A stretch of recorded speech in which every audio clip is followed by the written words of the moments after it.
Take two. I'm not even going to go into this. Hot flashes, big moves, zero apologies. This is the Hot Flash Harmony podcast. Back to school plus menopause is the conversation that we need to be having right now. Hi, I'm Myra, the Menopause Wellness Coach, and I work with my hotties, my menopause women, using holistic strategies to navigate menopause with a focus on confidence, intimacy, and cognition.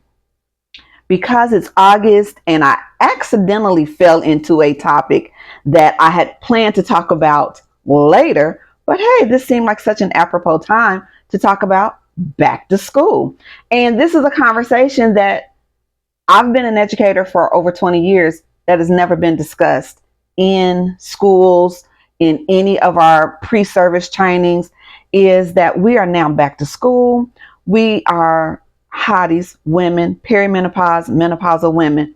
We're navigating school supplies, schedules, new students, new demands. If you're at a new school, that's even more. And this type of environment is a perfect collision for the nonsense that happens in and around our bodies during menopause and perimenopause. Every August, we think that people are just being flighty and being just irritable. No, they are struggling. It is really a perfect storm, especially in today's society, because the stress, the impact, the environmental concerns, it really wreaks havoc on a woman's body. It is the single biggest amplifier of menopause symptoms. I hope I said that correctly because, again, I don't know if you heard me earlier, take two. Yes, this is my second time doing this video. Why does this conversation need to happen right now? The main reason is that this is just a perfect storm for hotties, for menopausal and perimenopausal women. Your summer's been disrupted. I had a faculty member say to me the other day that this was such an abrupt change in a person's routine that it takes a minute to recalibrate, to readjust. And when she said that, I had never thought about it because it's just been such a natural thing that I've done for so many years that it made sense because I've just been going through the routine for years. It is a change in your routine. It is a change in your social, emotional lifestyle because the demands skyrocket. You are now with kids that you did not know before. And when I'm not talking just to teachers. I'm talking about the nurses. I'm talking about your ESOL instructors. I'm talking about the curriculum coordinators, the APs, the principals. I'm talking about anybody that works in an educational setting. You have a new environment almost every year. If you have an influx of staff that's coming and going, you have an influx of students, those parents, you have a change of parents. You don't know what has happened to these kids over the summer. Let's talk about those physical demands as well, because now you're getting up earlier. You should be going to sleep earlier. You cannot just eat junk food all day like you've been doing all summer. So even just those your eating habits are changing. Your physical movements are changing. You have less personal time than you had before. So you have to be aware of the things that are changing in your world. The silence of not having these conversations about menopause and perimenopause in an educational setting is really disrupting some of your environments, and it causes women performance anxiety, and it causes them to sometimes have a little shame, and they will decide, hey, I can't or won't do this at such a high level, when they need to be affirmed, they need to be supported. And if they are not getting the affirmation or the support that they need, it's a struggle for them to do their job in such a way that helps you. And again, when you're helping the hotties, you are helping your students, because your goal is to get these students to the educational level that they need to be. And it's a challenge to do that if you are not having good instructional teachers in place, in instructional time being taken place, if you're not having nurses who are able to speak with kids in a timely manner, if you have your curriculum coordinator or whoever, your academic coach, not being able to do their job, it impacts student performance as well. So you have to think about all of those things that are taking place. Back to school is hard enough, but when you add hormones into the mix, ooh, baby, you got something going on. So remember that the hormones, they're staging a rebellion. And so we have to talk about what's happening and how we can navigate it. I am always about being solution focused. So again, perfect storm. I'm going to give you a little umbrella and we're going to talk about some strategies and ways to navigate back to school. Why does back to school hit a little differently for my perimenopausal and menopausal women? Number one, because of the high stress, the changing of your environment, you're going to have a cortisol increase. So we know that cortisol is a stress hormone. And so with that stress hormone causes you to be a little bit foggy. It's going to cause you to have some emotional disruptions. It's going to cause you to have sleep disruptions. So, and we know the weight gain, weight change. I ain't going to say gain. We're going to have weight change. So your body is reading August like it's an emergency. All the sirens and lights are going off. So you have to remember that back to school is going to hit the perimenopause and menopausal hotties a little differently. Your sleep schedule is going into shock. You have to think about those social emotional demands that are coming at you fast and hard. You're re-engaging with students. If you did not loop with your same students, if you were with the smalls or the littles, as some people call them, or even with some of the bigger kids, and you're teaching a subject that will allow you to loop, you're now getting a whole new group of students. You're having to learn a whole new group of personalities. If you're on a different team, you have to learn your team members because not every team is created equal. Your physical demands are going to increase. So now you've been laying in your bed all summer, and now you're having to walk across the building to go to meetings. You're having to sit in meetings. You're having to, if you're with littles, you're walking them to class. With the bigger kids, you're having to see what's going on and maintain that personal distance and that personal space. Physical demands are changing. And so you have to identify where that pressure is coming from. And then once you identify where that pressure is coming from, what is it that we're going to do to navigate and to solely focus in on specific triggers and how we're going to maintain some of our couth and oomph about ourselves. Understand, your symptoms are not a character flaw. They are a logical and biological response to a natural circumstance. Your hormones fluctuating, your serotonin, your dopamine, all of those things, those are fluctuating and not being fed well, I guess is the best way to say that. And so you have to make sure that you are identifying what is bringing on your symptoms, and take a stop, take a cold hard stop and say, wait, I gotta stop. I have to see what's causing this. It's okay. I'm going to give you 5 tips on how to navigate back to school. And you can call this maybe your back to school survival guide or your toolkit or whatever. So I'm going to give you 5 tips to navigate this perfect rainstorm that is here so that you can at least get through the beginning of the school year, and then hopefully it gets better as time goes.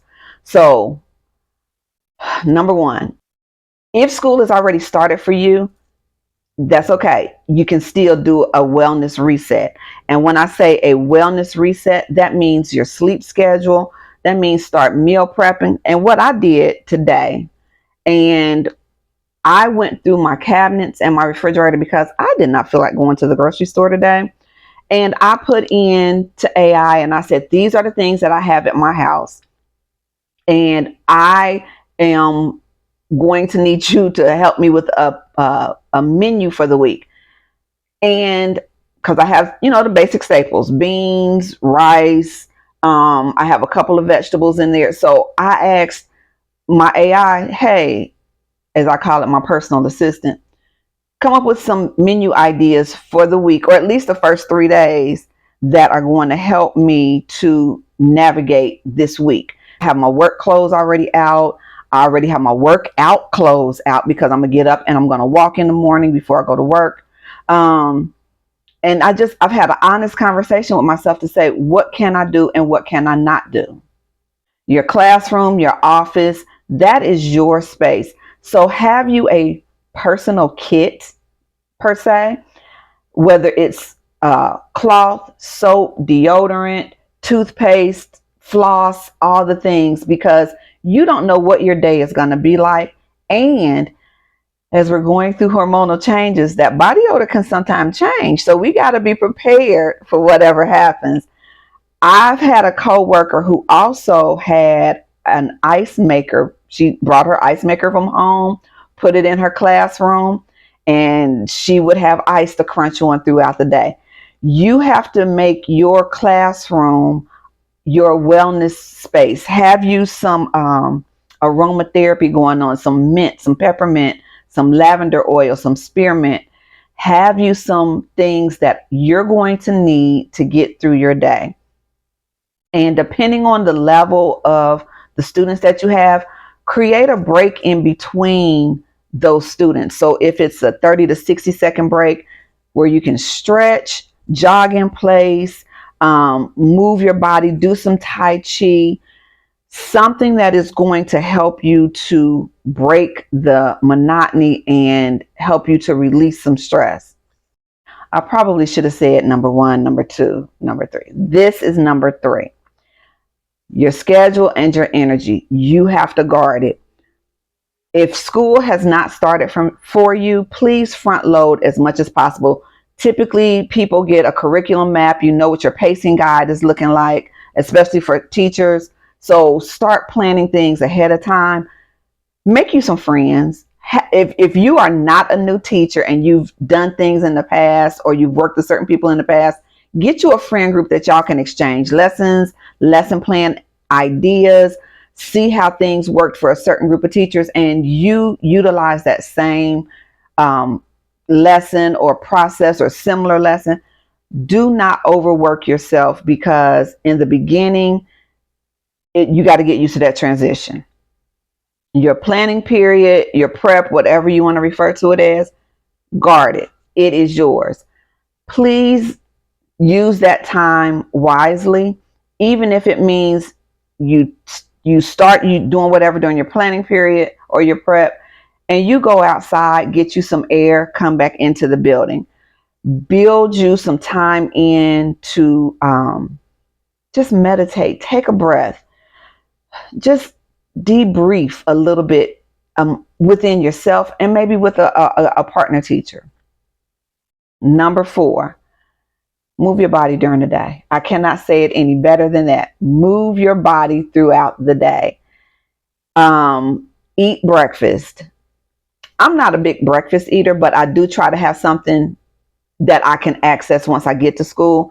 I'm good on having overnight oats.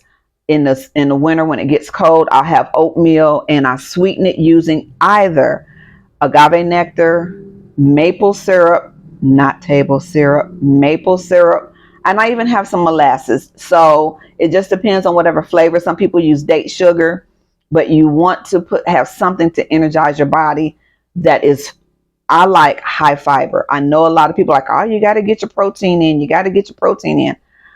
For women, I really like to emphasize fiber as a wellness coach, because you need that fiber to help break down things and move, fluids that are in your body. Speaking of fluids, dehydration will trigger brain fog. So you want to make sure that you are staying hydrated as much as possible.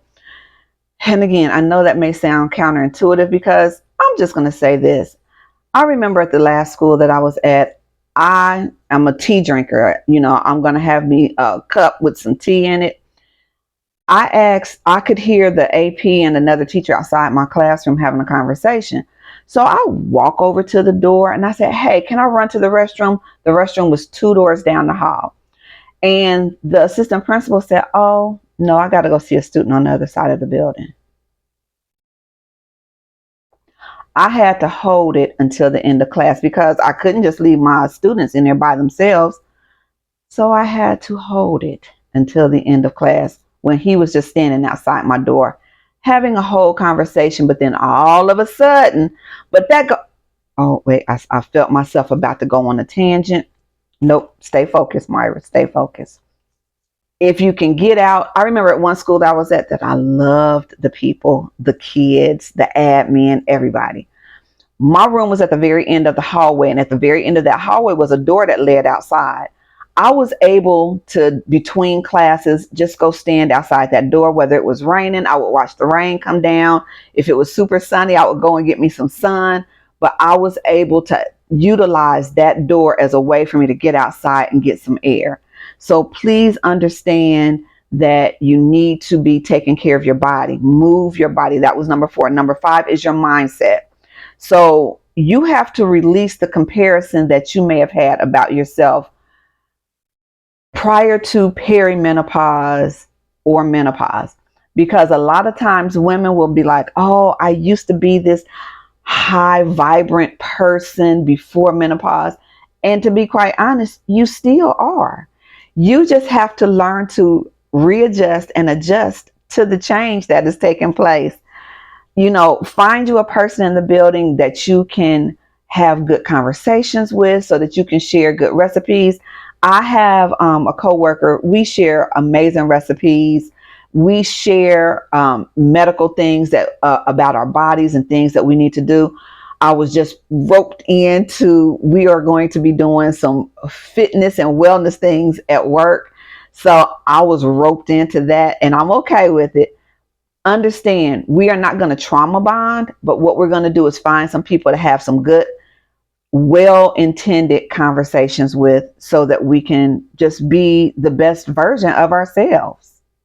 You're walking back into the building this fall, whether you're going in August, some schools in the north go back in September.